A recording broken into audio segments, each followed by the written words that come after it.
नमस्कार दोस्तों, आप सबका स्वागत है। आज हम ईसाई धर्म के ऊपर प्रकाश डालते हैं। ईसाई धर्म ईसाईयत या मसीही धर्म, क्रिश्चियनिटी, यूनानी, इब्रानी, नासरत के यीशु के जीवन और शिक्षाओं पर आधारित एक इब्राहिमी एक शुरुआत धर्म है। यह एक ईश्वर पर विश्वास करते हैं। ये दुनिया का सबसे बड़ा सर्वाधिक जनसंख्या वाला सबसे व्यापक धर्म है, जिसके लगभग 2.4 अरब अनुयायी वैश्विक जनसंख्या का 1/3 प्रतिनिधित्व करते हैं।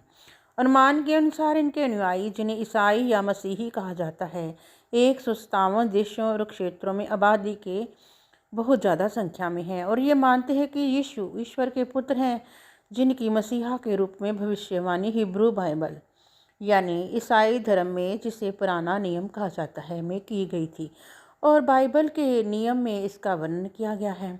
ये विश्व के प्राचीन धर्मों में से एक है, जो प्राचीन यहूदी परंपरा से निकला है। ईसाई परंपरा के अनुसार इसकी शुरुआत प्रथम सदी ईस्वी में फिलिस्तीन में हुई थी और आज इसके मुख्यतः 3 संप्रदाय हैं: कैथोलिक, प्रोटेस्टेंट और पूर्वी रूढ़िवादी चर्च। ईसाइयों के धर्मस्थल को गिरजाघर कहते हैं। ईसाई धर्म अपनी पश्चिमी और पूर्वी शाखाओं में सांस्कृतिक रूप से विविध है और उद्धार की औचित्य और प्राकृतिक कालीसिया शास्त्र, पुरोहित अभिषेक और मसीहा शास्त्र के संबंध में सैद्धांतिक रूप से विविध है। विभिन्न ईसाई संप्रदायों के धर्मानुसार आमतौर पर यीशु को ईश्वर के पुत्र के रूप में मानते हैं, लोगोस का अवतरित रूप, जिन्होंने सेवकाई की, पीड़ा उठाया और क्रूस पर मृत्यु को प्राप्त हो गई, लेकिन मानव जाति के उद्धार के लिए मृत्यु से पुनः जी उठे, जिसे कहा जाता है सुसमाचार या गोस्पेल, जिसका अर्थ है अच्छी खबर। यीशु के जीवन और शिक्षाओं का वर्णन मत्ती, मरकुस, लुक्का, यूहन्ना के 4 विहित सुसमाचारों में किया गया है, जिसमें पुराने नियम के सुसमाचार की सम्मानित पृष्ठभूमि के रूप में दिखाया गया है। ईसाई धर्म यीशु के जन्म के बाद पहली ही शताब्दी में यहूदिया के रोमन प्रांत में हेलेनियाई प्रभाव वाले एक यहूदी संप्रदाय के रूप में शुरू हुआ। बड़ी मात्रा में उत्पीड़न के बाद यीशु के शिष्यों ने पूर्वी भूमध्य सागरीय क्षेत्र में अपनी आस्था फैलाई।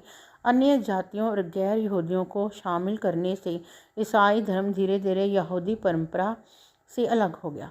सम्राट कॉन्स्टेंटाइन महान ने मिलान के राजदेश द्वारा रोमन साम्राज्य में ईसाई धर्म को अपराध मुक्त कर दिया। 313 के बाद में निकिया परिषद 325 में बुलाई गई, जहां प्रारंभिक ईसाई धर्म को रोमन साम्राज्य के राज्य चर्च, जो कि 380 में हुआ, समेकित किया गया।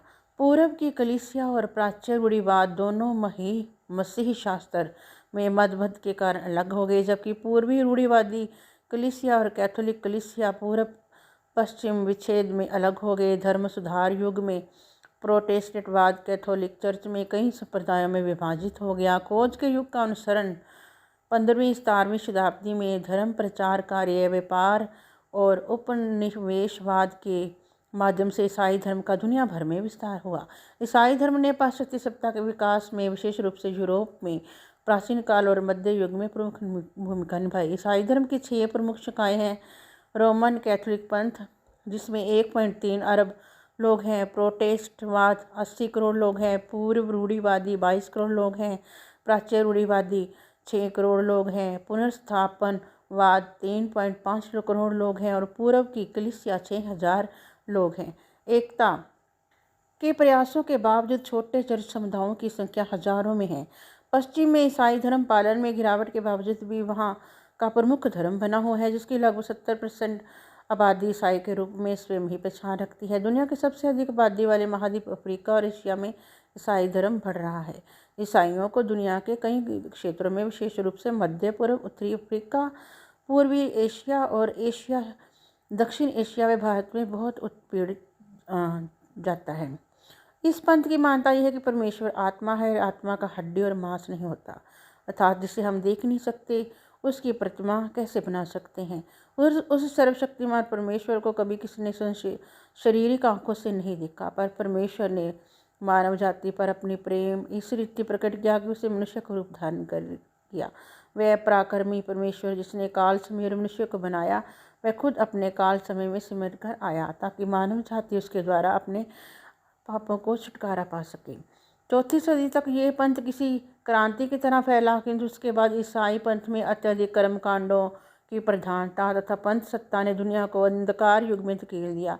फलस्वरूप पुनर्जागरण के बाद में इसमें रीति रिवाजों के बजाय आत्मिक परिवर्तन पर अधिक जोर दिया गया।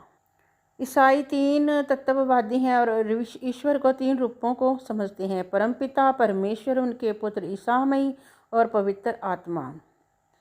उनकी नज़र में परमपिता इस सृष्टि के रचयिता हैं और उनके शासक भी।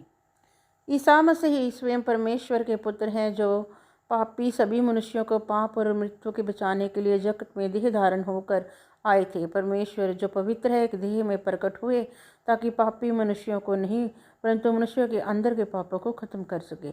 वह इस पृथ्वी पर जो पापी बीमार मूर्खों के स्थायी हुए थे, उनका पक्ष लिया और उनके बदले में पाप की कीमत अपनी जान देकर चुकाई ताकि मनुष्य बच सकें। यह पापी मनुष्य और पवित्र परमेश्वर के मिलन का मिशन था, जो प्रभु ईसा मसीह के कुर्बानी से पूरा हुआ। एक सृष्टिकर्ता परमेश्वर होकर उन्होंने पापियों को नहीं मारा बल्कि पाप का इलाज किया। यह बात परमेश्वर पिता का मनुष्यों के प्रति अटूट प्रेम को प्रकट करता है। मनुष्यों को पाप से बचाने के लिए परमेश्वर शरीर में आए। ईसा मसीह एक यहूदी थे जो इज़राइल के गांव बेतहलम में जन्मे थे। 4 ईसा पूर्व ईसाई मानते हैं कि उनकी माता मरियम नरतकी थी। इस मसीह उनके गर्भ में परमपिता परमेश्वर की कृपा से चमत्कारिक रूप से आए हैं। ईसा मसीह के बारे में यहूदी रबियों ने भविष्यवाणी की थी कि एक मसीहा जन्म लेगा।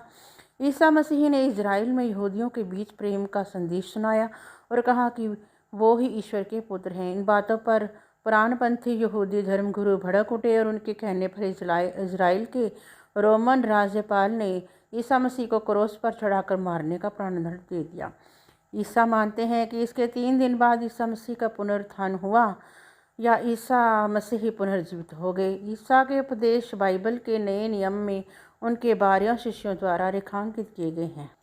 तीसरे दिन में जीवित होने के बाद ईसा मसीह एक साथ प्रार्थना कर रहे सभी शिष्य और अन्य मिलाकर कुल 40 लोग वहां मौजूद थे। पहले उन सभी के सामने प्रकट हुई, उसके बाद बहुत सी जगहों पर और बहुत लोगों के साथ भी। ईसाई धर्म ग्रंथ बाइबल 2 भाग हैं। पहला भाग पुराना नियम कहलाता है, जो कि यहूदियों के धर्म ग्रंथ तनक का ही संस्करण है। दूसरा भाग नया नियम कहलाता है। ईसा मसीह के उपदेश, चमत्कार, उनके शिष्यों के कामों का वर्णन करता है। ईसाइयों के मुख्य संप्रदाय हैं कैथोलिक संप्रदाय में पोप को सर्वोच्च धर्मगुरु मानते हैं। ऑर्थोडॉक्स रोम के पोप को नहीं मानते, पर अपने अपने राष्ट्रीय धर्म संघ के कुलपति को मानते हैं और परंपरावादी होते हैं। प्रोटेस्टेंट किसी पोप को नहीं मानते और इसके बजाय पवित्र बाइबल में पूरी श्रद्धा रखते हैं। मध्य युग में जनता के बाइबल पढ़ने के लिए नकल करना मना था, जिसके लोगों को ईसाई धर्म का उचित ज्ञान नहीं था। कुछ विशेष और पादरियों ने इसे सच्चे ईसाई धर्म के अनुसार नहीं समझा और बाइबल का अपनी अपनी भाषाओं में भाषांतर करने लगे, जिससे पोप को विरोध हुआ।